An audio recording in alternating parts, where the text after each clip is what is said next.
మొన్నటి current affairs లోని చివరి ప్రశ్నకు సమాధానం. వజ్రాల ఉత్పత్తిలో ప్రపంచంలోనే అగ్రస్థానంలో ఉన్న దేశమేది? రష్యా ప్రపంచంలోనే అతిపెద్ద వజ్రాల ఉత్పత్తిదారుగా ఉంది. 2022లో రష్యా 42 మిలియన్ క్యారెట్ల కంటే ఎక్కువ వజ్రాలను ఉత్పత్తి చేసింది. రష్యాలో ఉన్న అల్రోసా కంపెనీ ప్రపంచంలోనే అతిపెద్ద వజ్రాల ఉత్పత్తి చేసే కంపెనీలలో ఒకటి. ఇక మొదటిది, బయోఫ్యూయల్ వినియోగంలో చైనాను అధిగమించిన భారత్. 2024లో ప్రపంచంలోనే 4వ అతిపెద్ద బయోఫ్యూయల్ వినియోగదారుగా భారతదేశం చైనాను అధిగమించిందని వరల్డ్ ఎనర్జీ 2025 స్టాటిస్టికల్ రివ్యూ తెలిపింది. దేశంలో బయోఫ్యూయల్ వినియోగం కేవలం ఒక సంవత్సరంలోనే 40% పెరిగింది. ఇది క్లీన్ ఎనర్జీలో బలమైన పురోగతిని సూచిస్తుంది.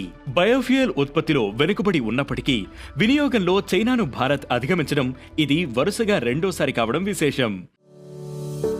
ఇక రెండవది, రేషన్ కోసం ఫేస్ ఐడిని ఉపయోగించిన తొలి రాష్ట్రం ఏది?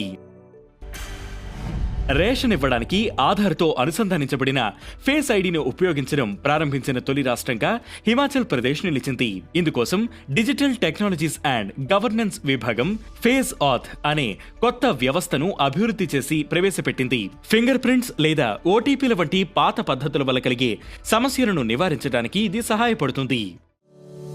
ఇక మూడవది, నేషనల్ బయో బ్యాంకును ప్రారంభించిన కేంద్ర మంత్రి. జూలై 6న కేంద్ర సైన్స్ అండ్ టెక్నాలజీ సహాయ మంత్రి డాక్టర్ జితేంద్ర సింగ్ న్యూఢిల్లీలోని సిఎస్ఐఆర్ ఐజీఐపిలో నేషనల్ బయో బ్యాంకును ప్రారంభించారు. ఇది ప్రజల నుంచి హెల్త్ అండ్ జెనెటిక్ డేటాను సేకరించడంలో సహాయపడుతుంది. ముందస్తు వ్యాధి గుర్తింపును మెరుగుపరచడం, భవిష్యత్తులో వైద్యులు మరింత ఖచ్చితమైన చికిత్సలను అందించడంలో సహాయపడడం దీని లక్ష్యం. ఇక నాలుగవది, సురినామ్ తొలి మహిళా అధ్యక్షురాలిగా జెనిఫర్ గిర్లింగ్స్ సైమన్స్. జూలై 6న Suriname parliament Jennifer Geerlings Simons ను దేశ తొలి మహిళా అధ్యక్షురాలిగా ఎన్నుకుంది. దేశ ఆర్థిక సమస్యలను ఎదుర్కొంటున్న సమయంలో ఈ చారిత్రాత్మక నిర్ణయం వచ్చింది. ఆర్థిక వ్యవస్థను స్థిరీకరించడానికి కృషి చేస్తామని ఆమె హామీ ఇచ్చారు.